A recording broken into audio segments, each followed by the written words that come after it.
Ẹ káàbọ̀ sórí ètò Lady K Ìfẹ́olúwa the baby of Odùduwà. Ẹ̀yin màmá mi, ẹ̀yin bàbá mi, ọ̀sẹ̀ ayọ̀ lọ̀sẹ̀ máa jẹ́ fún wa tuntun ti bẹ̀rẹ̀ ìròyìn lẹ́kùnrẹ́rẹ́ tọ̀sẹ̀ yìí o. Ẹ mọ̀ pé mi ti jẹ́ kó yẹ yín pé bó bá ṣe wá ni màá máa gbé wá kẹ́ mọ́ fi kẹ́kọ̀ọ́. Kì í ṣe pé kẹ́ ẹ gbọ́ kẹ́ fi bá wọn dìtẹ̀ kẹ́ fi bá wọn ṣàbòsí ẹni ẹlẹ́ni. Ẹ gbọ́ kẹ́ fi kẹ́kọ̀ọ́ ni nítorí ilé ayé ó kún fún ìrírí ayé lóríṣiríṣi, ó kún fún ẹ̀kọ́ lóríṣiríṣi. Mo sọ fún yín pé èmi Lady K Ìfẹ́olúwa mo ń kẹ́kọ̀ọ́ lórí social media ní gbogbo ìgbà. So ẹ̀yin náà ẹ mọ̀ kẹ́kọ̀ọ́, kì í ṣe kẹ́kọ̀ọ́ máa gbọ́ lásán. Ẹ má gbàgbé láti follow page wa, ẹ subscribe, ẹ like, kẹ́ bá wa comment, kẹ́ dẹ̀ bá mi share, ẹ jẹ́ àtújọ kẹ́kọ̀ọ́ ojú òní tiwa. One of the speaker in this our cyberspace, she's in Nigeria from Ibadan. She has been long in Dublin. Precisely for the according to the investigation I did myself over a case, and she resided in Dublin. When she wanted to get her paper there, she lied to the government or that she have a mental problem, a mental issue, because anybody that declared that at that moment she was looking for a paper, they give her. So for that, she have been misbehaving seriously. Part of the people, like I talk and abuse some people too. But I have a reason, because people dealt with me back home and I started talking. That's what actually brought us together. The people who dealt with me, because they are influential and also close to authorities, so they try to back them, support them. So they know who is the most crazier and the most useless woman on the cyberspace there that can actually attack me or that can stop me. She came, they sponsor her. And today, she lied against me. They've been telling me that I should let go. That is one of those things. It's not one of those things. Yeah. You know, any story and any crime things seen being recorded in Canada, also the same way in America. So, although a lot of them in that police wave her, they neglect her in Dublin because they check her paper, they see her like it's somebody that is not actually okay mentally. But that's not what we are saying right now. She's pretending. They lie, not only her. What we're saying right now is that she's right now in Turkey. She did her best, celebrate her birthday. March was her birthday, but she postponed it to celebrate it in America. I'll be calling the attention of United Nations, of American government themselves, and also together as a whole, as a United Nations right now, for the trouble we faced in back home Nigeria. And she speak against some bad thing before, but later she became one of that. She became what she condemned. So our movement is obvious, showing that something is actually fishy, and we cannot do that ourselves. And that's why I'm calling attention of the government. I reside in Canada right now. I call attention of America too, government. They are part of also United Nations. Nigeria too is part of the United Nations. But I know the people who supporting her back in Nigeria, they are close to power. They may not do anything. They may not react to it. So, but what they are doing, they are trying to do. They are the ones sponsoring and giving her money, place her on that place to be doing some activities, some criminal activities, running, for them. So I'm calling attention of the United Nations to do something to investigate her. She claims that she's working, but I have a question for her. She been in Dublin for like, according to her, 40 years, 30 something, going to 40 years, according to her. But suddenly, just a few years ago, since I came on media, 2019, I came on 2018, but they sponsored her 2019 back to Nigeria. And before then, those political, Wasiu is part of the people who sponsor, but you know the party Wasiu represents. And the woman, I was shouting then that they used her against me. They took her to Nigeria to shut up me for what I'm saying then. And it's part of it. But now she said, no, that's not the reason that they actually want to be using her. They said they should come and be working for them. They kind of work she's doing right now, we don't know. For them that they are pumping money, but they use some people to cover up that. Okay, but when you check her account, not that she have a lot of people that actually going, visiting her platform like that. She's not the best, but they gave her just systematically to be paying her, putting her in a payroll, and they paying her seriously. She finished spending money in America for the parties that she said she did, and I believe the reason why I'm saying this because I know very well that FBI, American government, they hate fraudsters. And they hate people who systematically trying to destroy their system. And I believe every good government and every good country will have to go against such thing as well. She finished her birthday. She couldn't celebrate her birthday in Dublin. If people, she said they want to celebrate her, not because they are nice. It's because they are using her. They have to use that celebration, that birthday, to cover up. They have to use that birthday to cover up for her to be in America. And say, oh, they are celebrating her, they love her fans. Are you telling me there's no fans of Esabod in Nigeria? No, because the agenda, what they are trying actually, what they are actually trying to do is to, whatever she's taking that thing, maybe money from that America back to Dublin and Dublin to Turkey. And a lot of weapons, a lot of bad things have been transports taken from Turkey to Nigeria to kill the innocent Nigeria. And she have come for me very well. She have destroyed her name, my name. She have dealt with me so much. She chose a lot of story about me. And Nigeria and also our neighboring country, they don't take it lightly. When they said such thing against somebody. She lied when my car was stolen here in Canada. She lied against me. She came on the media to twist the story. And they said that I'm the one that stole car. It's still on the media, Google up to date. When the father of my baby died, they sponsor her. The people who wrote my name on that Google, saying that I'm the one that killed the father of my baby. They're also being sponsored by Esabod. You see, my name is still on the Google. And when the father of my baby died, they killed the father of my baby in South Africa, sponsored by Nigeria, some people, which people knows. Now, Esabod dragged that man. They did a lot of things. So, another one. Esabod have caused me a lot of pains. And she's lying. And people believe that maybe, also the people who sponsor her too, they got support. Also some people in the system of this place. I'm not saying they may be Nigerian, because we have Nigerian, we have ambassadors, we have people, we have embassy in Canada here too. She got the support of many people, but they are doing bad things. And it's time for me now. And she have not said sorry, and those people who also wronged me, stole from me, they have not restored, they have not paid anything back, they have not even single. Sorry. And they still disturb me. So, Esabod moved from America, and of recent is saying, we heard that a lot of people, they invest money in my country, and they store some of it in America. That American government exposed a lot of things. So and I believe that is part of the money hidden in America. Systematically, they want to transfer the money to another country. That's what Esabod is trying to help them. And that she's been doing it. And that's why you see her go and calculate the time she run America from Dublin to America, from Dublin, now from America to Dublin, and from that to Dublin, to Turkey as well. You understand me? She's doing money laundering, and she's doing a lot of things. And that's why she will tell you, she go with business class, she go with, so she need attention. And United Nations must do something about this. Nobody has the right to commit. She just a citizen like others. No, I don't think she have any right or any license to commit crime, and crime should be waived. Because even me that have not committed those, have not done those things, she lied systematically. A lot of people, they torture me, they suffer me together with my daughter here too. So she's smuggled things. When somebody is even living above their income, they should be able to, trace and they should be able to investigate them. I don't know why she's now bigger than, she wants to be bigger than American government. If people love her, they want to do celebrate her. Why can't they come to Dublin, go to Dublin and celebrate her? Why can't she go to Nigeria to do her celebration?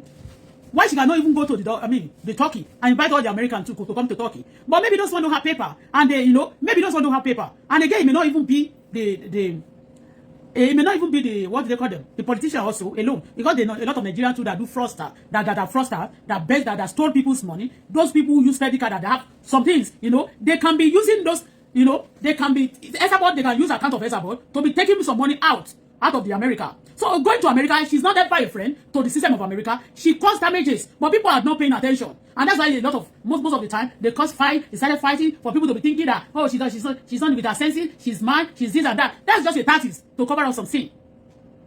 So when she did her birthday, after a few days, I think she said somebody attacked her in America. Just you'll be looking for the attack. People will be discussing about the attack, maybe it's something, the issue that she said she's having with people. So you will not be able to focus. When you are discussing that, she will now move quickly.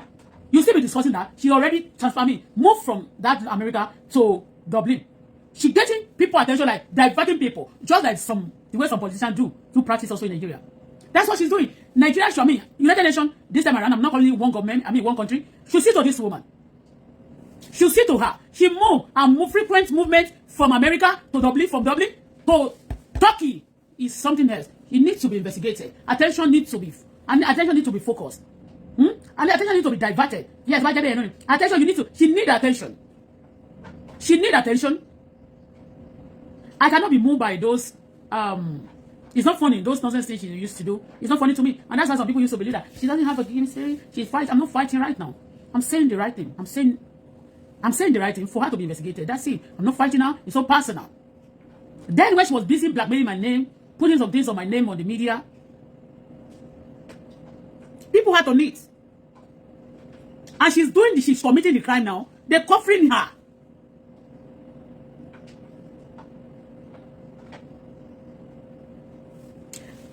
Please. United Nations should do something about Esabod. From London, from Dublin, from that Dublin, you don't understand things. Like if I want to do my birthday now, either I go to this place. I mean, I can invite people to come to my residence, to come to my domain, to come to the country I resided, to come and celebrate with me. She's not doing that. She's busy going from one place to the other, telling the world that she all her fans celebrated her. I want to ask a question. Why are they not calling Oprah Winfrey all the time? I'm sorry, ma'am. To come to one country, they want to celebrate you. Why are they not calling Mamala to come to one country, they want to celebrate you? I'm her too. Why are they not calling some big celebrity also to celebrate her? Because they are not involved in the shady, dirty things. But this one, because she's a carrier, she's a sponsor, all the people supporting her, they are criminal too. Those with credit card, gold, bad thing, it's not compulsory for her to be working for the APC or for work for PDP. But a lot of criminals also in America that use credit card, that spend, that do fraud, and they're looking for ways to smuggle their money, those money out of the country. And that's why she frequently travel up and down, telling people go and work, go and work. A lot of people will be thinking that, am I not working? She's not working. What she's doing is not legit. She's a criminal. She practices crime. United Nations see to Esabod. It's not a joke. I'm not fighting. I'm just wanting attention. And that's why a lot of those people who fraud people, who store people's things in their system, even back home, and, they are nothing but the terrorists as well. And that's why when I called this person, when I was saying that this lady, she's working with terrorists. The people who stealing, who going around stealing, frauding, they are criminal. Terrorist is a criminal. Armed robber is a criminal. They are all bed of the same thing. They are all together. Please, Esabod must be investigated. No retreat, no surrender. I've said this when I mentioned this for like 6 months ago.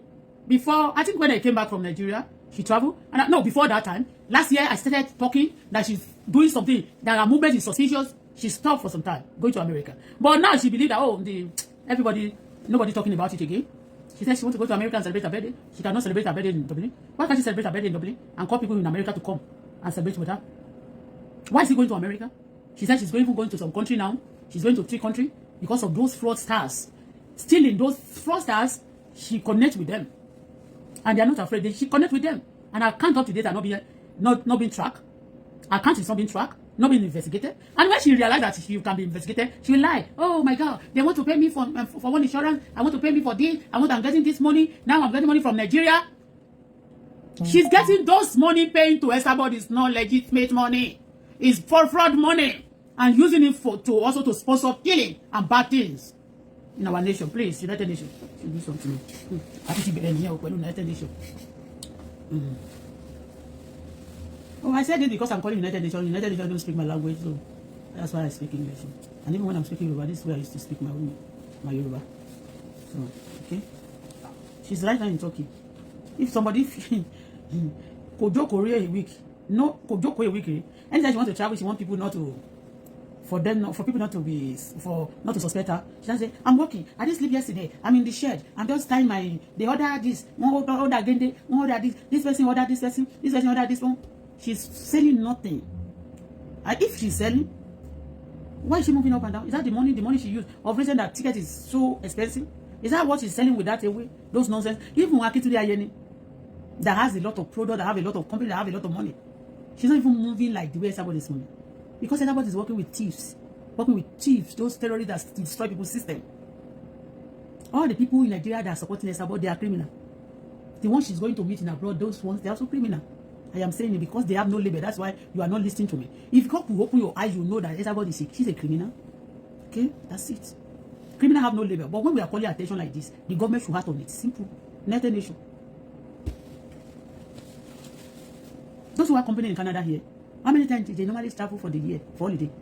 She said she wants to retire now. If you want to retire, is it not your money? Even when you retire, you go around. Is it not what you have that you are going to be spending? She's working for the fraudsters and the bad people.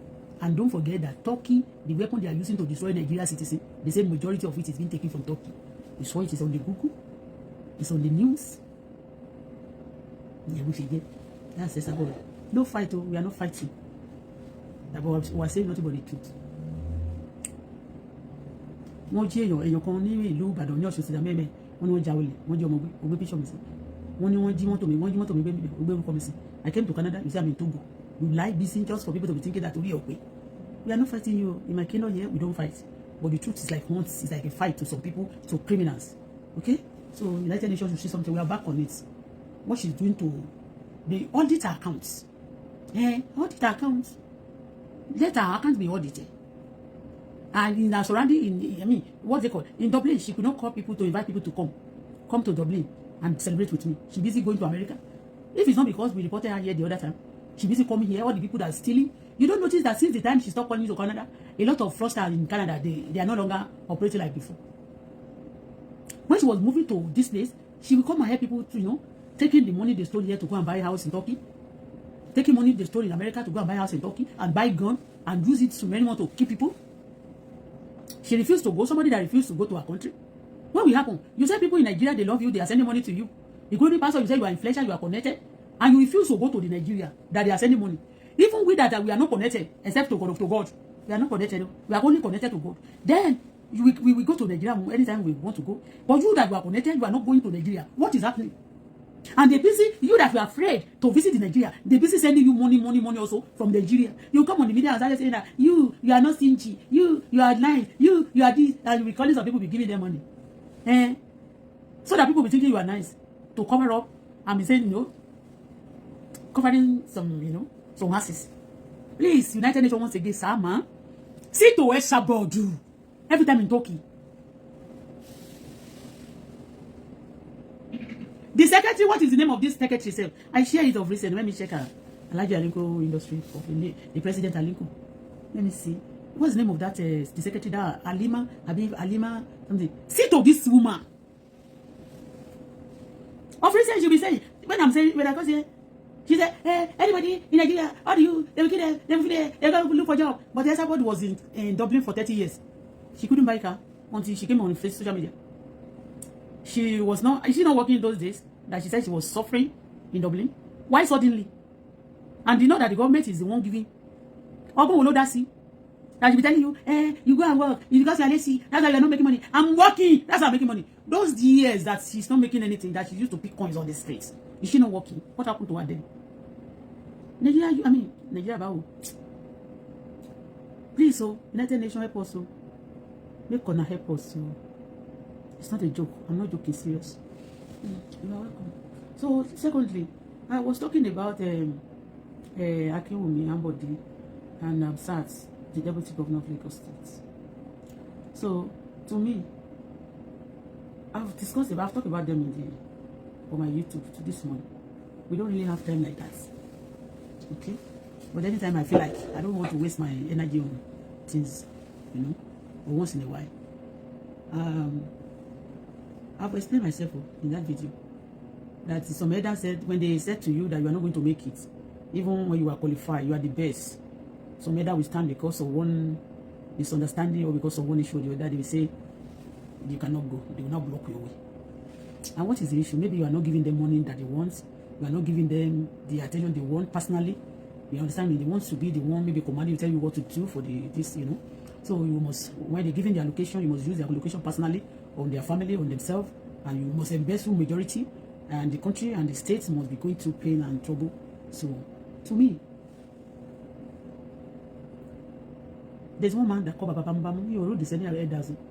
I respect Sabalagba, but at the same time, I'm a Balagba me, want to man in Dagba, Mammy, Mokotoman When Bami not going to want to work on Shibe. It's part of excuse not to buy wrong by me, dimension. You understand me? Because ultima when could you want to stay it on my tomb back by road, tomato, Lama to change it. Okay? So, to me, when I'm out there, I want to compare now. Taba from a woman, I'm a little power. To my map, I'm going to what she did. But to me, I'm out there when he was there.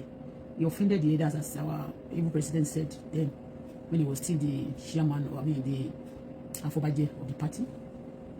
They said the elders, and the elders showed them face now, themselves that, okay, we are the one that was there. I said it on the media then that, to be sincere, but the Ambode did a great job. Because Bible, Yoruba said charity, il est Latin pêche rodi.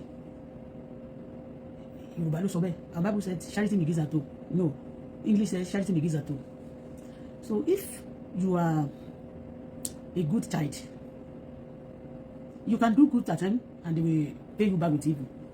You understand? They can pay you back with evil. But if you're a good child, you can be able to point that this is what I do to my family, my people, my siblings when I was there. Okay? So Ambode, you can point that Ambode is not doing a very alone. Every part of Lagos State was touched. Yes. But the that some people sat down, they decided because of what? Because of money. Then this story, maybe you just started Facebook or you are just but for people who have been on Facebook for the past 10 years, or if you just clock 18, it may be strange to you. Or if you have been on the media for the past or you are more than 20 years today, because at that time if you usually my daughter was 12 years. It was 13 years when the issue of Ambode. Today she's 21. So issue one actually happened. They said the Ambode is not taking much care of the elders. So you can see that scene then. Wasiu Ayinde also is one of the elders of APC. That's why she came out. He came out then to drag Ambode, because anytime they want to drag anybody, talking, and anytime they want to be they will start with that person. They will destroy it. So he started the issue, and they drag Ambode. They say it's not going for second time because they are not sharing the money. And that's why most of them, they are telling you that they are working. They destroy our system. Even when the leaders, the elected governor or whoever want to behave right, some people sitting somewhere, they telling them that you must not do it, so that it can be a continuing problem. They can continue on that problem. The same school, campaign. The same school, the other one will come back later after 8 years to come and use that to complain. The same, no man will complain. Others no man will complain. So they are creating problem. So some elders and some you too, they are creating problem for us to continue to roam in that problem. So it's because of money. And you understand very well that elder of APC, Wasiu is part of it too. But thank God these days, when the Olori Oko himself now a president, it's now difficult for them to be doing yama yama like before. They are still doing the yama yama. They are still doing they are still misbehaving seriously.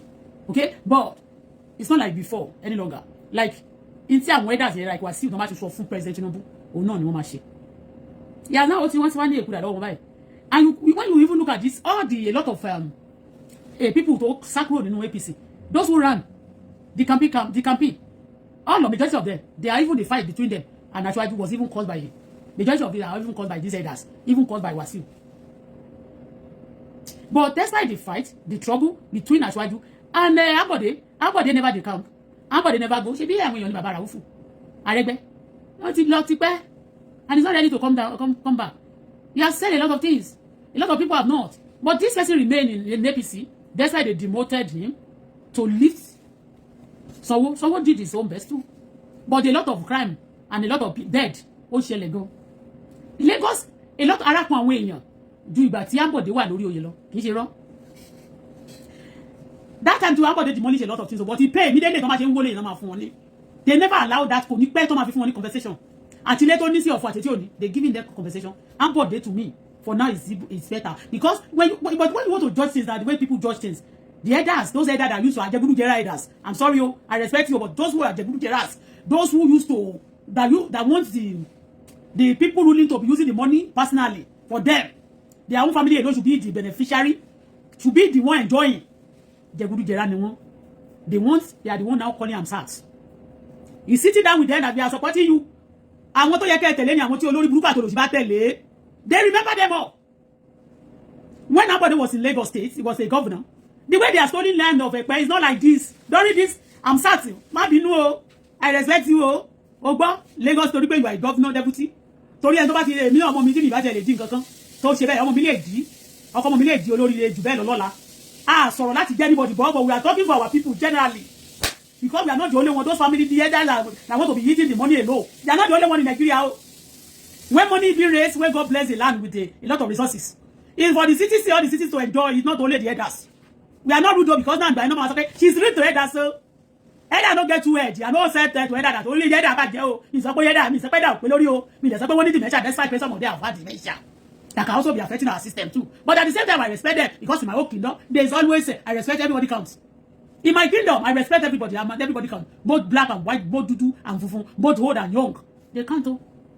Okay? Because in Nigeria, when you talk now, when the young person comes to share tomato, he's going after you too. When you are talking about that, hey, it's not necessary that no, please don't use anything to rope me. Don't handcuff me for this. Please, I just want everybody to be okay. Because in Canada, in America, they make everybody, the school, they make it open for everybody. Me. That's why you see us, the Africans, we don't have abroad to go and be, you know, any school that the prime minister's son or daughter is going, my daughter too can go there. The market they go, me too can go, the same market, we can even write the same. If I see any minister going to any car, I can go to the market and write it. If you just talk in Nigeria and say, hey, I should try first lady war, you would like it. They will see you like, hey, you are to tell me war. They will say war. I'm going to call up pioneer son. But that's not what we are saying now. I'm just telling you that. During the Ambody, everybody, the youth, they enjoy, but the elder cry. Because they, you know, the money, not that they are giving personally, but they do, you know, what she shared, but this time around, the elder are enjoying. This country is crying. Which one do you want to choose? I love her. It's close to us somehow. But we don't need their family. You understand? But I'm saying it because I don't want beggar to be much in the street. Because he's a lawyer. I'm sad he's lawyer. He's lawyer to the elders. The elders are full. This time around they eat and belly full.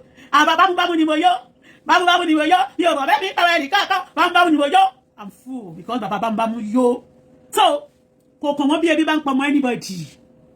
Ní ìjọba ilé yìí látọdún mẹ́jọ yẹn, wọ́n kígbe fò. Ó ní mi ò ti dá sọ̀rọ̀ ẹ̀pẹ́, gbé mo dá sí wọn tó bá ti wọ́n ń gbé báyìí. Wọ́n ní ti gbé wọ́n bẹ̀ yo. I'm sad the deputy ọmọ ẹ̀pẹ́. Gbogbo ilé ẹ̀pẹ́ kó. Ṣé iṣẹ́ continuity ẹ̀ náà fẹ́ kó tó wá máa ṣe. Èmi support Abọ̀dé support Abọ̀dé dé o. Mi gbọ́ jẹ kiri kan Abọ̀dé lè mi mú o. Kì í ṣe torí tèmi ìjọba ẹ̀pẹ́ o pọ̀ tọmọ mi ọmọ ẹ̀pẹ́. Nígbà Abọ̀dé ni ara tún yàn. Ara tún lè máa rí kára tún ara òtún ìlú ọ̀fara rọ́ sí. Àwọn tó mọ̀yàn tí wọ́n bá fún lọ personally ló ń gbádùn. We are all Nigerians. Kò ṣe káwọn kan máa jìyà káwọn pé àwọn kan wáyé bá jìyà ó tì. Ambode. Bọ̀dá yìí, I'm sad. Ọmọ ẹ̀gbẹ́ náà lẹ́yìn méjèèjì. Ó lè lọ fún ipò tí kí lórúkọ bọ̀dá tí wà tó ti lọ́dún 12. Àbọ̀dún 12 mẹ́rin kí lórúkọ asọ̀fù. Ibi tí foríjì wà mẹ́rin. Bọ̀dá tó kí lórúkọ wọn. Tán ni wọ́n kó ìbọn sí lọ́wọ́ ní jọ́sí. Kí lórúkọ wọn mo ṣe wọ́n lè contest bẹ́ẹ̀ yẹn. Ambode jẹ́ kó ṣe second time wọn. Tí gbogbo àwọn èèyàn tó bá ti jẹun tán ṣẹnu bí fúru ẹdìyẹ. They be abusing wọn mọ̀ pé kò sẹ́ni tí ò lè fi ṣe wà ń sìn mo ṣe bìfò aṣọ tí mo wọ̀ ń sìn ó ti kọ́tà lóde lára mi mo rí lára àwọn kúkúrú pépele pínpín mo rí wọn ṣe ló délẹ̀ tó wọlé aṣọ yìí ó dà pé Bukky Jesse gan ní pọ́pù ẹ̀ ó ibi tán láti gẹ́gẹ́ra ó wọlé lára ẹ̀ ni.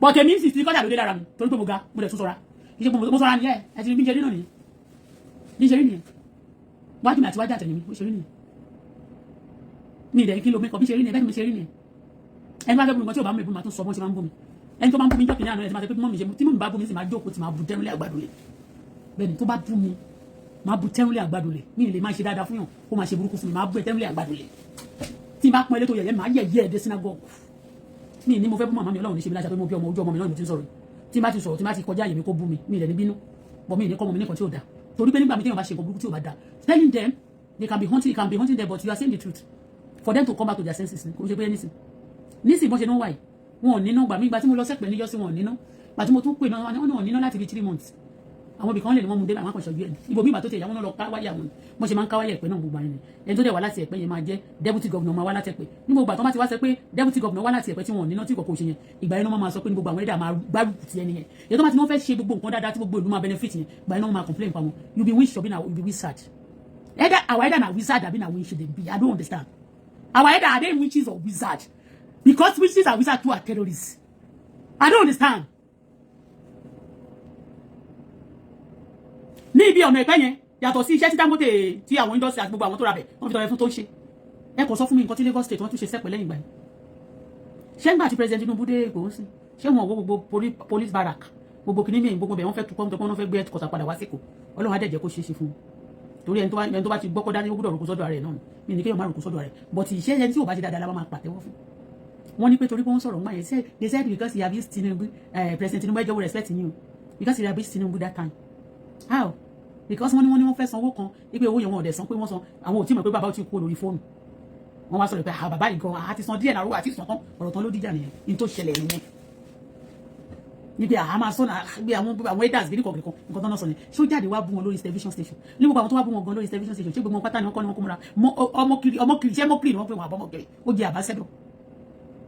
jẹ́ ambassador bó jẹ́ jẹ́ for stomach matter fọgbà má pa mí jẹ ó jẹ́ àbáṣẹ́dọ̀ gbogbo àwọn tó gbé wọn wọlé gan àwọn afẹ́ tó gbé wọn wọlé wọn kígbe yẹ wáyé wá là nísinsìnyí àwọn Yorùbá tó sọ pé àfẹ́ pín ní àfẹ́ Yorùbá ò dára àfẹ́ president kankan gbogbo pátá ni wọ́n gbádùn bí ìlànà ṣúgà no permanent enemy no permanent friend ṣó dìgbà tí Ambode bá jáde tó bá lọ darapọ̀ máwọn yòókù náà tó bá bẹ̀rẹ̀ sí ní tẹ̀sí wọn lójú our elders ẹgbẹ́ aṣẹ́ǹjì ẹ̀dà lèmi náà nínú ilé mi bí ṣe wà àbẹ̀ ẹ̀dà tún mo ní àwọn tí mo dàgbà náà yes mo èmi náà dàgbà mo ti lọ́mọ 40 years change you before they change you èmi ni mo jáde níbàá ó níbi tí mo ti sunkún lórí social media tí àwọn youth láwọn fẹ́ pa elders wọ́n ní kí n lọ dáwọ́ pọ̀ pẹ̀lú wọ́n ní kí n sọ wọ́pọ̀ pẹ̀lú Esabod pé àwọn fẹ́ lò wọ́n máa fún wa ló mo lé mi ò ṣe o mo ní mi ò ṣe o bóyá òun ni wọ́n ń ṣe oníṣẹ́ yẹn Esabod ṣe tó fi pa Aláàfin Ọ̀yọ́ tó pa gbogbo àwọn ọba Yorùbá tó kọ́kọ́ mẹ́rẹ̀ sí wọn tó máa bẹ̀ sí fojú wọn múlẹ̀ lára iṣẹ́ tó ń gbé wá ń gbà yẹn ní kọ iṣẹ́ yẹn sílẹ̀ wọ́n ṣe ń san owó fún lẹ́ni wọ́n fi sí pérò torí pé àwọn youth náà àwọn tó pera àwọn youth náà gbà mí bí Wàsíù yẹn náà youth ló pera ẹ̀ nígbà yẹn àti àwọn kan tá a fẹ́ darúkọ tá a forúkọ bò láṣẹ they are youth but they are also criminal a máa ṣe bẹ́ẹ̀ a máa tún sọ why do you want to kill elders leave the elders alone let them die fọwọ́ lọ rí kú o don't let them die like that don't be killing them and shout to me by but olóòtítọ́ ìlú ó ní ká ìlú after all Ambode ò tí ì dàgbà náà ẹ jẹ́ kó ṣe second time yẹn ẹ ló bú Tinubu ṣé bàbá Tinubu yẹn ṣé wọn bú kí lórúkọ yẹn ṣé wọn bú governor president Ọbásanjọ́ wọn búra wọn tó ń jàbẹ ní máa kún bẹ́ẹ̀ wọn kọ́ ni wọ́n tún pèrè àwọn tó ń ṣèkì ara wọn sí tó ń fọ́ọ̀mù kákọ́sì ṣé wọn bú wọn yé gbogbo nǹkan tó ń ṣe é sì tí yóò rẹ̀ ṣe náà bàbá Tinubu náà ti ṣe rí fún àwọn gbà kan nígbà ayé ìdàlẹ́kọ̀ọ́ àgbègbè ẹ̀ so people yẹn say we want to do politics don't want to o fẹ́ bímọ láyé olóòmọ tó máa bí kankan má rí ẹ fi ṣọ́mọ yọ̀ kí níyàn fi ni ọmọ mi bí wọn ni máa sọ pé ọmọ gidi lọ́mọ mi but nígbà míì tó bá wù wà báyìí èmi mo bí náà máa fún wọn rán ni ìgbà míì tó bá dẹ̀ wù báyìí ó máa wà ìgbà míì ó lè má sí mood so báwo ló ṣe máa sọ pé nígbà tó bá bímọ tó bá rúdù gan sí ẹ wàá máa wò pé ọmọ tó ò mọ̀ rí tó yẹ pé ẹ̀kọ́ jọjọ jẹ́ colleague ẹjọ́ jẹ́ politics ẹjọ́ jẹ́ politician ẹjọ́ jẹ́ colleagues ni ẹ máa wò 100% kìíní ni because I'm sad ó wà lóyà tó governor Sanwó-Olú àtijọ́ tó ti ń sọ̀rọ̀ wọ́n ṣe wá ní nǹkan tó bá sọ you don't know pé adákẹ́ máa fọmọ ẹ̀mọ́ tẹ́ni tó ṣe tẹ́bá tó wá débẹ̀ ẹ̀mọ́ kan tó máa ṣe ni wọ́n ti fẹ́ ṣe nǹkan yẹn bọ̀dọ̀ kò lẹ́sìn nǹkan tó fẹ́ pè wọ́n sí náà tí wọ́n ní sọ fún wọn ṣé lóyà tí pé wọ́n lóyà tí gọ́fúnà tí wọ́n làwọn fẹ́ jẹ ṣé wọ́n lóyà yẹn la fẹ́ jẹ ṣé òun ló máa fìdí wa Nàìjíríà àwọn ẹ̀dá àti ìyẹn support wọn ló fẹ́ jẹ́ ń sìn so that tó bá ti débẹ̀ sí gbogbo ẹ̀dá tó support wọn máa kọ́kọ́ lọ set gbogbo àwọn ọmọ wọn ló máa kọ́kọ́ ríṣẹ́ gbogbo ilẹ̀ ní tó bá sọ pé àwa ní allocation báyìí nǹkan báyìí tiwa lè máa kọ́kọ́ approve you be doing that they are using that to favour some people and gbogbo ìlú dẹ̀ máa wà rọ́tì nítorí ẹ̀kọ́ ń ṣe náà ní ẹni tó máa build gbogbo ìlú tó yẹ kó máa kó gbogbo àti gbogbo wa máa sọ pé a máa dìkan gbogbo olè dolówó ṣùgbọ́n at least wa máa ní little benefits ó ṣe pé ká máa wò pé ṣáwọn ṣayé wa ni àwọn èèyàn wo Nàìjíríà bí kan ṣayé wa wọ́n sọ fáwọn ọmọ kéékèèké ní Nàìjíríà pé òkè ó máa bẹ́ sọ́nà ọ̀nà wọ́n rí wọn mọ́ ṣe kú lọ́nà wọn ní ìyá kí lọ́wọ́ kan inú dẹ́sà ló máa gbàdọ̀ wọ́n ì máa tẹ́rì sí ọmọ Canada wo ni yàtọ̀ tí wọ́n bá gbé wọn Canada gbé gan wọn ò lè gbé kọjá bọ́dà kó tó di pé alam kó tó di pé wọ́n máa raise alam tí gbogbo ìlú tó máa ti rán tó máa ti nù ẹjọ́ òṣèré Ọlọ́run irú Mr. Amsat mo I like him he's not for anything he's from Ẹ̀pẹ́ Ambode too is from Ẹ̀pẹ́ mo wá rí báwọn kan ṣe ń ṣe ẹnu jáde tó fẹ́ máa sọ̀rọ̀ àjàjà mi láì bí sóyè tè láti ọjọ́ ìbámu ti yé ti bí sóyè mi ìyé ìtẹ̀bọ̀ mo kọ̀ tí wọ́n kọ̀ dislike ẹ̀ náà ni pé kò máa níjọ́ yóò máa búyàn kan torí anybody ò ní monopoly ọkọ̀ sẹ́ tó gba lancet wèrè ní ọwọ́ bíbá ẹni tó lè gbà wọn bí Esabod tó gba lancet wèrè àtàwọn tó kúrò ní Dublin tó ń gba lancet wèrè yẹn wọ́n regret lẹ́nu ó ti ẹ̀ gbá gan orí àwọn òun yẹn ló bá ti lò kí n ṣe lórí wa.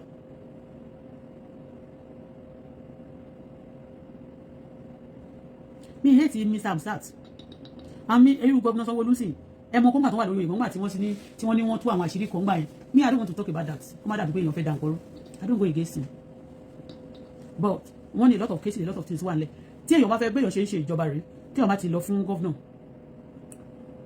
tó lọ fún deputy tó jọjọ lórí ts tó lọ fún another tí ẹ kọ́kọ́ step down náà kẹ́ tó contest fún another one okay contest fún another particular tí ó bá ti ní nǹkan tẹ́ fẹ́ cover ìkan tó máa ṣe continuity of ní ó ní nǹkan tó fẹ́ cover tó fẹ́ kó ráyé ó ní àwọn nǹkan tó máa fẹ́ tó máa cover àbí kò contest fún other something else ó ń ṣe that particular role again the more tó máa ṣe bẹ́ẹ̀ wọ́n fẹ́ cover àwọn kan bọ́lẹ̀ tí wọ́n ní the more you see the more you look the less you see to me Ambode na man of the people we tried ó ṣe dáadáa ilé pépélé mi lè sọ bóyá Ambode nílé kọ̀ọ̀kan tó ṣe pàtàkì kọ́ estate ni wọ́n sọ pé estate yẹn ni Amsat náà nílé sí but gbogbo ẹ̀ náà kàjí ni ilé tí kinní náà kọ́ ń gbà yẹn náà nígbà tó wà ní gọ́vnà ilé tó wà lókùsì tí wọ́n báyìí tó kọ́ sẹ́pẹ̀ ilé bọ́ngálò báyìí ni lọ́wọ́ òsì ilé ayé ọ̀lọ́wọ́ báyìí gbogbo àwọn ẹ̀dá sí bàbá bámu yìí náà torí gbogbo ayé I remember ẹ̀kọ́ nígbà tó ń sọ pé ayé ọ̀la òní àmì pé Ambode òní lọ èmi pé Animashaun mo pé ọmọ Wàsíù tó wà active gan nínú politics yẹn èyí tó ń pè ní daya yẹn mo pè ní ó sọ pé ó ní aṣíwájú sọ pé wọn lò mọ́ pé wọn lò mọ́ so mo pé ọmọ àti mo pé ọba Animashaun ó láṣíwájú sọ pé wọn lò mọ́ ní pẹ̀lú gbogbo iṣẹ́ tó ṣe lẹ́pẹ́ yẹn kì í ṣe lẹ́pẹ́ gbogbo iṣẹ́ tó ṣe ní Lagos State yẹn kò tún wá sọ pé àwọn kan wà iṣẹ́ wo ni yàtọ̀ sí pé wọ́n gba gbogbo ilẹ̀ pẹ́ iṣẹ́ wo ni Amsat ṣe fún wọn ní ẹ̀pẹ́ lẹ́yìn tí yàtọ̀ sí pé wọ́n gba gbogbo ilẹ̀ pẹ́ ẹ má bínú wíṣẹ́ Amsat I like you as a person but at the same time the truth is always on ẹjọ́ iṣẹ́ wo ni Amsat ṣe fún wọn ní ẹ̀pẹ́ ọba ní má ṣe àwọn ọmọ wọn lọ ń bẹ̀ ó lọ ṣe gọ́vnà ó ṣe sàmánà ẹ̀pẹ́ kí ló ṣe kò ṣe nǹkan kan máa lọ bẹ̀ lọ ẹ̀bẹ́ sòwò ni because àwọn ẹ̀dá àti ẹ̀ bá ti lè máa rí àyè fíìsì ọmọ wọn máa ráyè gba owó gbogbo ẹ̀tọ́ tó bá ti jẹ́ kó ń ṣe sílò wọ́n ń ṣe kó ṣe rẹ̀ kó dáa kí development wọ ìlú development yàtọ̀ sí gbogbo ọ̀nà ọbẹ̀rẹ̀ tó ń gbà táwọn èèyàn ti gbà tó fi kọ́ estate tán ẹ kò sọ fún wa nǹkan tí wọ́n ṣe. bí àwọn ará ìpẹ́ ṣe kí àti gbogbo ará èkó wọ́n ṣe ń ké wọ́n ké wáyé o yàtọ̀ sáwọn celebrity tó ń gba owó majority tó ń gbà lórí social media àti gbogbo wọn tó ń ṣe party láti ẹ̀mọ̀ láti ẹ̀mọ̀ gángan owó òyìnbó ni o owó òyìnbó láti owó YouTube àti pé Lagos State náà máa ń yá wọn kan lówó tó yẹ pé tó bá ti mọ̀ wọ́n lè ṣe pé àwọn celebrity yes ṣe tó bá ti wá ṣe show yẹn tó gbé sórí YouTube wọ́n gbowó cash raw owó òyìnbó ni wọ́n ná gbogbo àwọn celebrity wárí tí wọ́n ti rí ipò tẹ́lẹ̀ tán ní owó ti wà nínú iṣẹ́ mọ́bì wọ́n sìn owó orí YouTube ni o mọ́bì wọn tó ń ṣe yẹn òyìnbó ló sanwó ẹ̀ fún wọn àwọn ordinary people tó ń ṣiṣẹ́ ìjọba àti tí ò níṣẹ́ tó jáde tí ò ríṣẹ́ àwọn èèyàn ń kígbe ara ní wọn ò kí ṣe rọ àwọn tó ti wá ní owó rí tó wá padà sọdí aláìní nígbà tí wọ́n débẹ̀ wọ́n tún pọ̀ mọ́ tí wọ́n ọ̀dẹ̀ fún wọn ní compensation ilé tí Ambode kọ́ òun máa fún wọn ní owó báyìí under 1 month tó bá ti wó ilé báyìí wọ́n máa fún ẹlòmíì wọ́n lè fún ní owó ẹ̀kọ́ tó wó bẹ́ẹ̀ òótọ́ ọ̀rọ̀ ní ká má sọ òun wọn fún mi ní ṣíṣì kò jẹ́ni tó fún mi ní owó in fact mo ti sọ nínú chat tí mo ṣe ń bẹ̀rẹ̀ bí sóyè nígbà tí mo dé níjọ́ yẹn ó kàn pè ní madam ẹ sẹ́ndì ẹ pè mí mo dẹ̀ pé níjọ́ náà lọ́hùn ó ní kí n má sọ síta bọ̀ mo rí pé ó ń bú Ambode seriously I hate that ó ti condemn Wàsíù Àyìndé kó bú Ambode Wàsíù dẹ̀ ju bí sóyè lọ ní ọjọ́ orí ní owó tó bá jẹ́ ògbóni gan ni ògbóni ó jùlọ ní gbogbo ọ̀nà ó bu náà ó kò dẹ̀ pa ó rí búùkù Wàsíù Àyìndé kó ń bú Ambode àti gọ́vnà tó bá bú ń gbà yẹn ó lè má jọjọ́ orí ó ń bú léwu ó Lagos State nítorí pé ń gbà kí ló dẹ̀ fàjà ń gbà náà tó fi bú nítorí pé owó ni ó pè mí jọ yóò dẹ̀ náà fẹ́ dáṣì mí nìkan gbogbo ayé mi náà dẹ̀ sọ̀rọ̀ Wàsíù pé ọba Ìjẹ̀bú báwo ṣé Ìjẹ̀bú Òde tó kéré sí nọ́mbà bẹ́yẹn ni tẹ́bi pé Wàsíù máa sọ pé ó fẹ́ jọba ṣé kò sí yọ̀mọ́ bẹ́ẹ̀ ni kì í ṣe pé tó bá jẹ́ pé Wàsíù ò ṣe nǹkan burúkú èèyàn máa ń break record but ìwà burúkú náà la kò sọ pé kátà láti avoid kéèyàn máa sọ pé torí pé ó fẹ́ jẹran torí pé ó ti ń jẹran lọ́wọ́ wa máa pe màlúù ń bọ̀ dà kó wa máa tó torí pé ẹnìkan ṣe nǹkan burúkú tó bá ti lè fún ẹ lówó ó ti tán nìyẹn.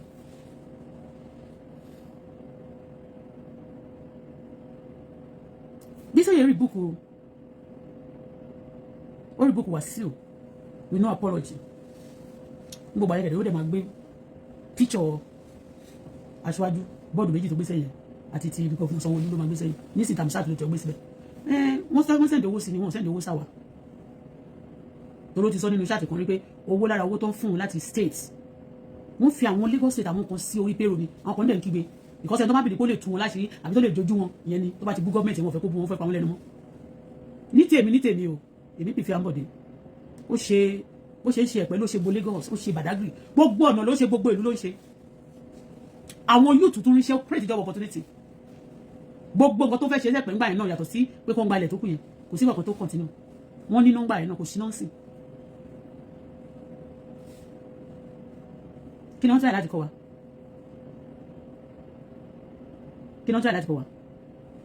wa bàbá bá wọn sọ pé ó ti bú ẹni tó ṣu sága ṣé president Tinubu ò búyàn rí ṣé nígbà tí president Tinubu débẹ̀ ní sí gbogbo àwọn tó bu wọlé kò dojú wọn ò búyàn wọ́n bú àwọn èèyàn náà bàbá Ọbásanjọ́ ń bú everybody that's politics for you torí wọ́n ti bú ẹ̀ngbà ìwádìí ẹ̀ mú tó bá kúkú jẹ́ pé tó bá jẹ́ pé ní àti Esabod àjọ ń ṣe politics nsìn tó yẹ kó ra ìbúbú mi máa sọ pé òkè o bọ̀ kì í ṣe pé mo wà nílùú kan ìní complain báwọn kan ṣèkà fún mi wọ́n wá sanwó fóun kó máa wó kó máa purọ́ mọ́ mi ńláńlá kó wá ní kéèyàn lẹ́yìn ọ̀tọ̀ níbọ̀ tẹ́ pé àjọ ń sọ̀rọ̀ politics nsìn it's another thing politician náà kẹ̀dẹ̀ táwọn èèyàn bá respect ẹ̀ tó bá wà lókè kì í ṣe pé bóyá wọ́n jẹ́ bàbá wa wọ́n jẹ́ ìyàwó direct but tó gbé respect ẹ̀dá but àbúdọ̀ wa di ẹlẹ́wọ̀n nítorí pé we want to respect our elder we want to respect our junior we want to respect our senior we want to respect our politician we want to respect any àwọn nǹkan míì tí ó yẹ kí o respect à ń ṣe ẹlẹ́wọ̀n náà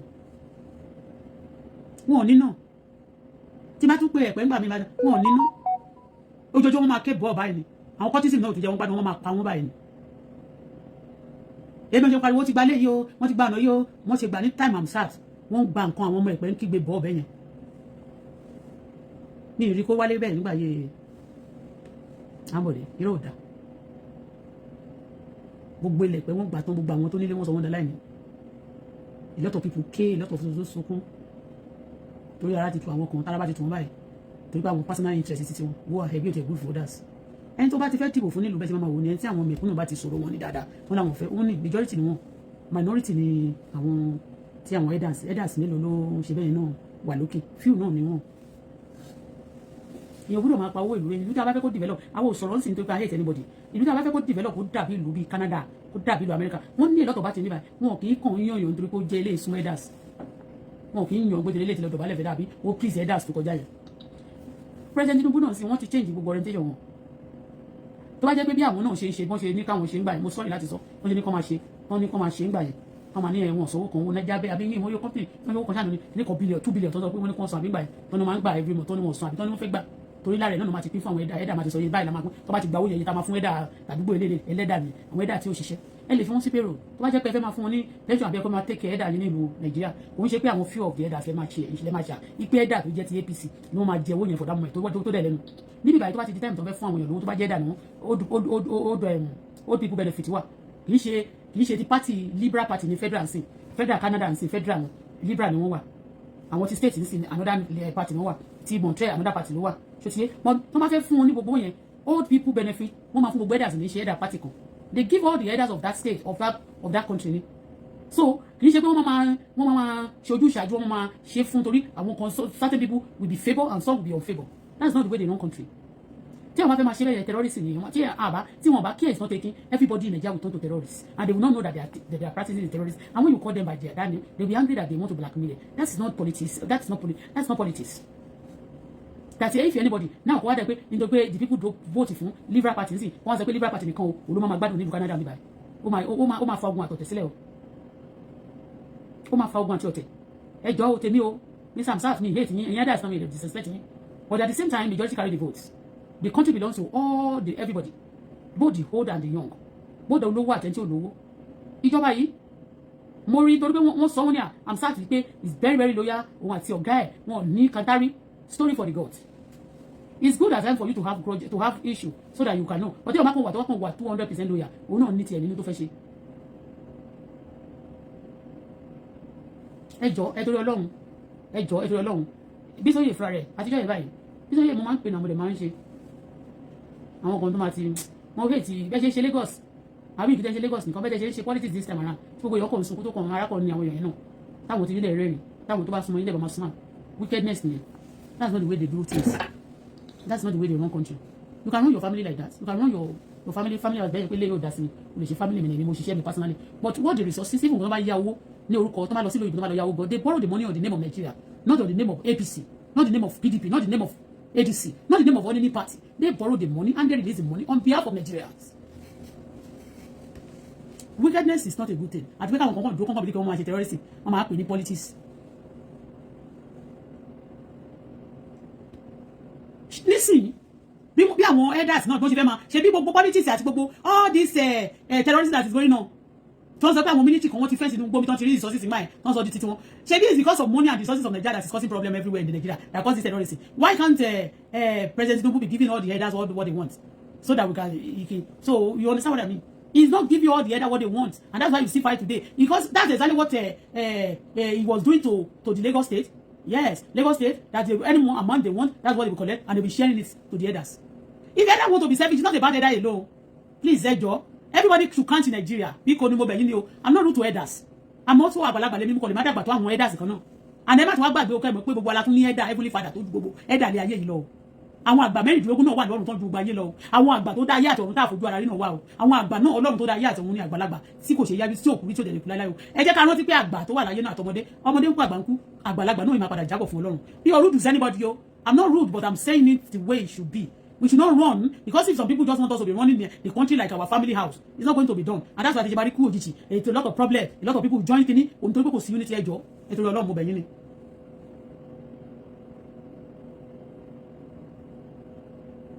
Okay, Bola, thank you. Ade Folawe, thank you. Michael Taye, thank you. Abosede, Patricia, William, thank you. Usman, Saina, thank you. Prince Adewale, thank you.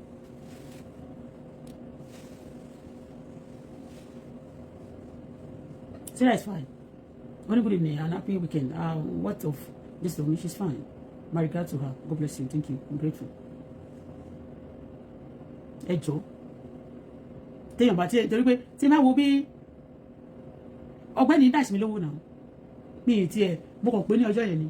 I talk about nígbà tí ó ń sọ̀rọ̀ pé ẹnìkan ti bú Tinubu rí nítorí náà sọ níjọ́ pé ẹnìkan ti bú Tinubu rẹ̀ kò sí permanent friend kò sí permanent enemy nínú politics mo wá sọ ní ẹgbẹ́ ṣe bí mo wà táwọn àgbẹ̀ Tinubu ìsókè ó máa bú Tinubu gbogbo ajúwe ní àtìbáyé mo ti fún ní ajúwe of Nigeria I mean olùpìtàn of Nigeria ni mo ti máa ń pè tí má ti rí báyìí tó bá kọjá wájú mi wọ́n mọ̀ ṣe wá síwájú mi ẹ̀rù yorùbá mẹ́rin bọ́ mi mo kàn believe that opinion ti ẹni I say what's my opinion ti mi but ó ti bú Wàsíù nínú ọ̀rọ̀ yìí ó ti torí Akínwùmí ó bú Wàsíù báyìí pé kò lè jọba pé kò tọ́ sí torí pé wọ́n ti wá fún ó dẹ̀ mo dẹ̀ gbọ́ngbà tó sọ pé kí ẹnìkan sọ fún kí Tinubu kí wọ́n fún un lówó kó send owó sóhun to governor of Lagos State wọ́n send owó sí mi but ó pè mí jẹ́ yóò dẹ̀ ní madam how are you money fine ẹ send account number yín sí mi I was surprised ó dẹ̀ fún mi lówó since then mo dẹ̀ máa tó bá sọ̀rọ̀ gan mi ìfẹ́ sọ̀rọ̀ sí ó bá gbé iṣẹ́ mi á dẹ̀ send mi ó kẹ́ ẹ jẹ́ kájọ máa ṣe nǹkan kájọ túlù ṣe ni mo dẹ̀ di pé nísìn á dẹ̀ di pé làbúrò Akínwùmí kí ló ń bọ̀ wá ṣe níbẹ̀ yẹn kí ló gbàgbé síbẹ̀ ṣé bẹ́ẹ̀ jẹ́ family house anybody ni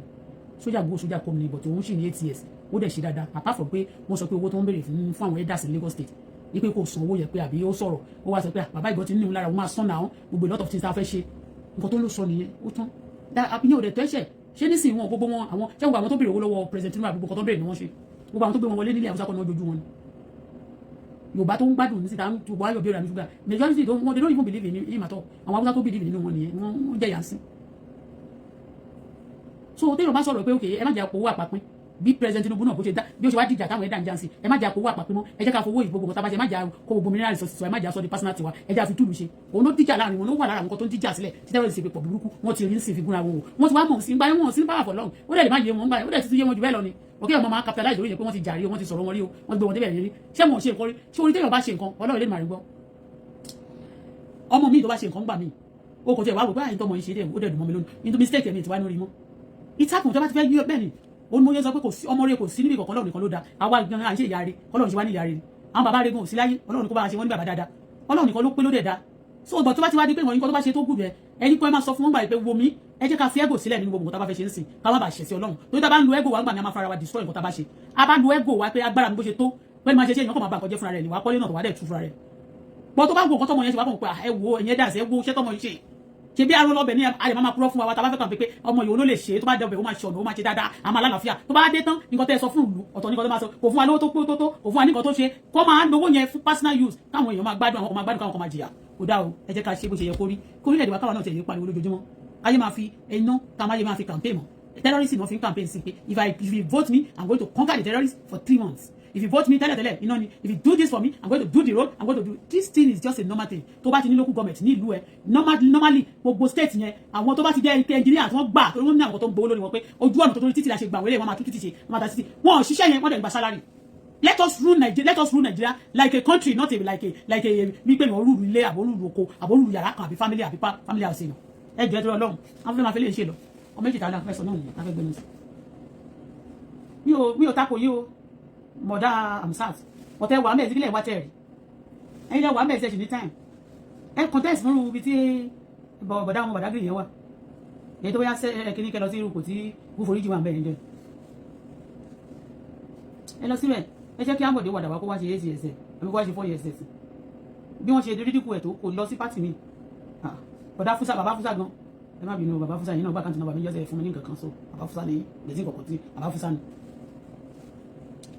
Wàsíù náà ló jẹ́ kí ẹ bára yín nínú position yẹn sí kí àwọn ti lọ darapọ̀ mọ́ pátì ni wọ́n sọ̀rọ̀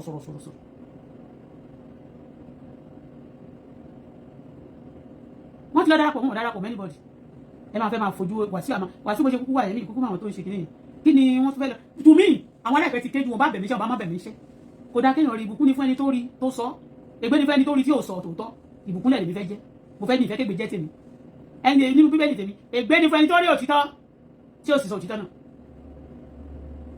mo rí òtítọ́ mo sì sọ tòótọ́ yìí àwọn ará ẹ̀pẹ́ wọn ò sunkún tó yìí àtàwọn ará Èkó gan Èkó mà sunkún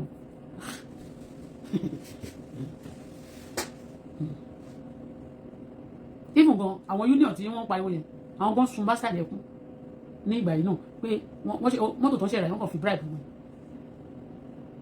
politics náà ni anyway union ti ẹ̀kọ́ kò tí gbogbo Lagos state yẹn ẹ̀jẹ̀ kò ẹ̀jọ̀ ẹ má jẹ́ ká máa pàpà pé ẹ fún Ambode kó lọ lẹ́lẹ́kejì ẹ wá kọ̀mí fún ọmọ tí wọ́n bá dẹ̀ ṣe 4 years ní tó bá ṣe 4 years ní wọ́n náà padà wá contest fún governorship wọ́n ti rest ṣe é kì í sinmi ni tó bá jẹ́ pé wọ́n dìde lọ ṣiṣẹ́ mẹ́ta àwọn míì máa ń gbàdúrà pé 4 years wọn àwọ̀dún wọn yẹ kó pé kíá tó bá jẹ́ pé wọ́n lè ṣiṣẹ́ pẹ̀lú bí tẹ́sán ṣe wà Nàìjíríà bóyá pé lè ṣiṣẹ́ ẹ má máa gbàdúrà pé 4 years yẹn pé ni àbí etí ẹ̀ tẹ́ bá fẹ́ lò mí ẹ̀ ní fẹ́ sọ pé fẹ́ content but people are not really enjoyment ló bá dé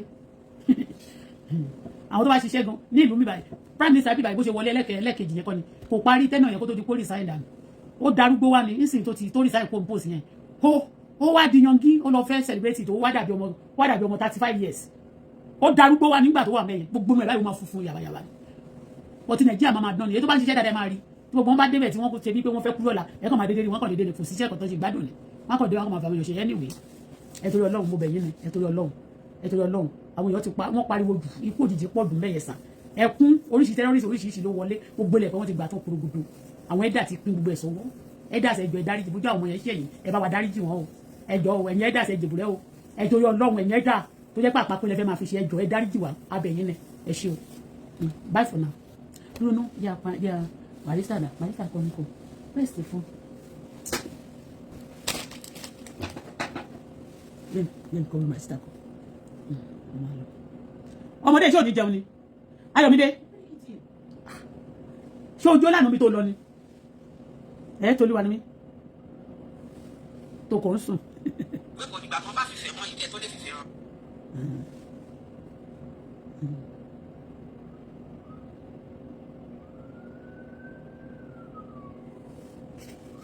àwọn kan kàn jókòó sí wọn kàn máa dá gbogbo nǹkan rú.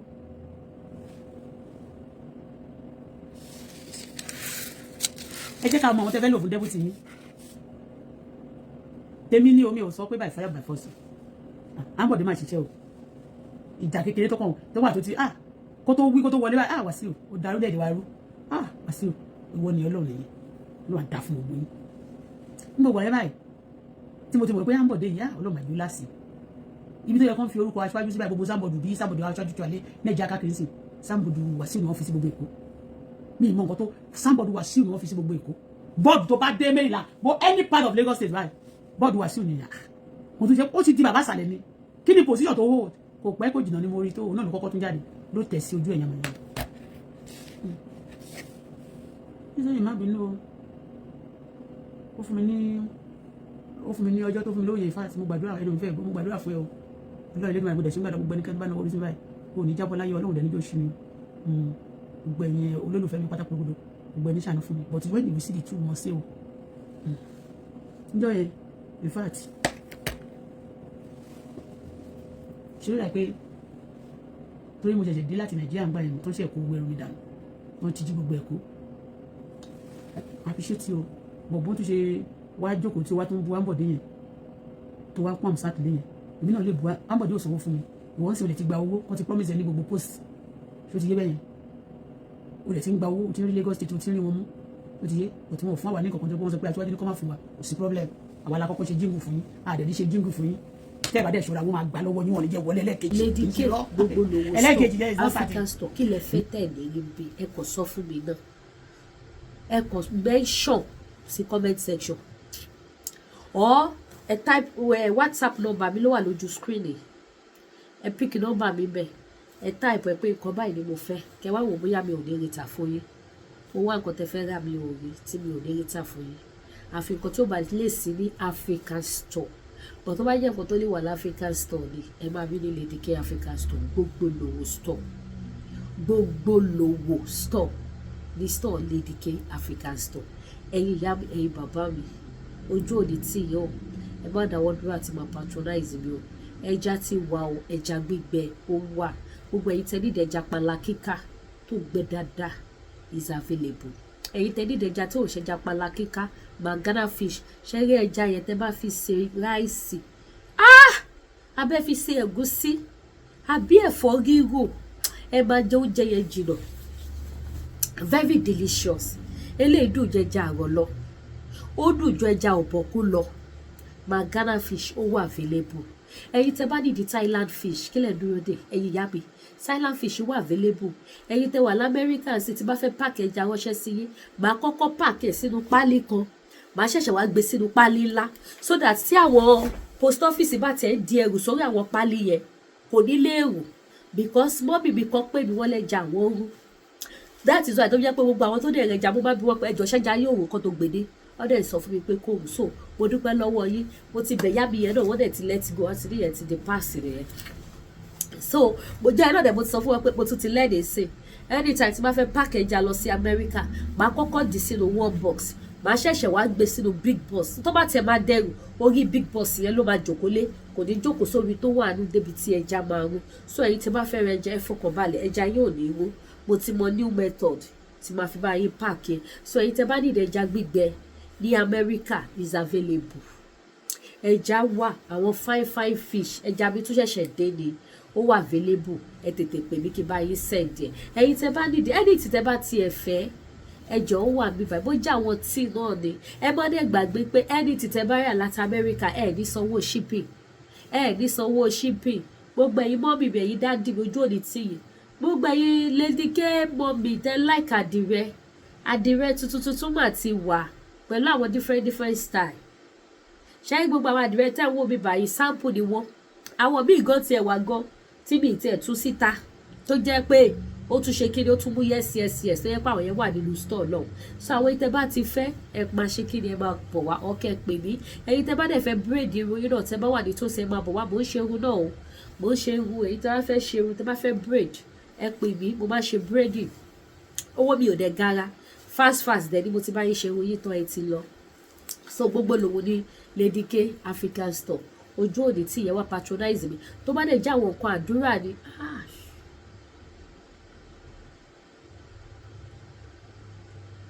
mo pìpì ẹ̀ṣẹ́ kan mo fẹ́ páàkì ẹ̀ mo dẹ̀ gbàgbé a máa páàkì ẹ̀ lítà mo ṣe rántí ni pé ṣé tí mo pìpì ẹ̀ pamọ́ máa lọ gbé bàbá páàkì so ẹ̀yin tẹ́ bá nídìí àwọn iṣẹ́ lọ́lọ́kọ̀ òjọ̀kan ẹ pè mí ọlá pé mo jẹ́ kí iṣẹ́ yẹn lo 3 days mo dẹ̀ gbàgbé ṣá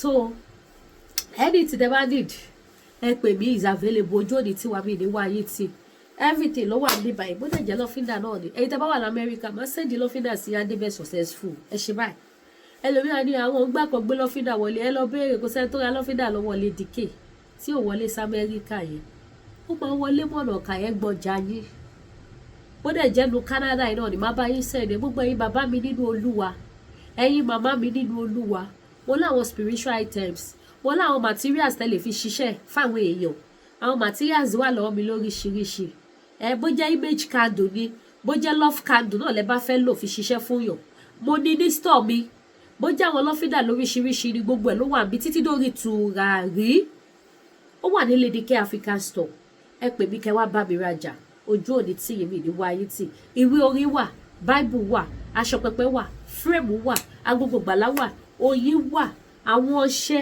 lóríṣiríṣi ó wà àwọn ọṣẹ tí ò tí ì ṣiṣẹ́ gan ọbẹ̀ tẹ́lẹ̀ lọ prepare fún ara yín ó wà ní Lady K African store gbọ́n láwọn joy soap tẹ́ máa lọ rin fún ara yín tẹ́ máa fi ṣiṣẹ́ fún yàn ayé fẹ́ fi ṣiṣẹ́ bùkún ní iṣẹ́ àánú ni àwọn ọṣẹ wà àwọn bar soap wà tẹ́lẹ̀ lọ rin fún ara yín kẹ́ fi ṣiṣẹ́ tẹ́ bá fẹ́ fi ṣe fún àwọn èèyàn ẹ wá patronize baby o mo wà ń lo òyìnbó mi ò ṣáájú a pity who no pity himself àwa yàtọ̀ wọn ò rọ́kọ fẹ́ iṣẹ́ ò lọ dédé kiri kan ṣe kiri kan ìjẹ́wọ́ dira kò sẹ́ni tí ò lógun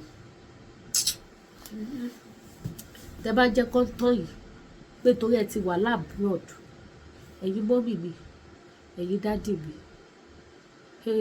ó léwu ẹ má jẹ́ kọ́ńtọ́ yìí pé ti wà láàbùrọ̀d kẹ́ wá jókòó tẹ́tẹ́rẹ́tẹ́ mo ti wà níbi tẹ́nìkan kò tẹ̀ ti lè sá sí mi mi ò ṣe yan èèyàn tó bá ń lúgo bí síyàn lọ́ máa sáré tiẹ̀ kiri ìwọ tínú ẹ mọ́ jù tó jẹ́ onínú mímọ́ ọlọ́kàn mímọ́ jù ìwọ gan lológo jù ṣé tàwọn onílára ni ṣé tàwọn abirú ẹ nínú ẹ jọ lecture room kọ́ la wà ẹ̀yin tẹ́ bá ní interest ṣiṣẹ́ ẹ pè mí tí bá ní kí n mọ̀ ṣàlàyé níṣó ilẹ̀ aṣú ilẹ̀ amọ́ ojú òní ti wà ẹ bá mi subscribe kẹ́ ẹ bá mi like ẹ ṣé gan mo dúpẹ́ ó dàbọ̀.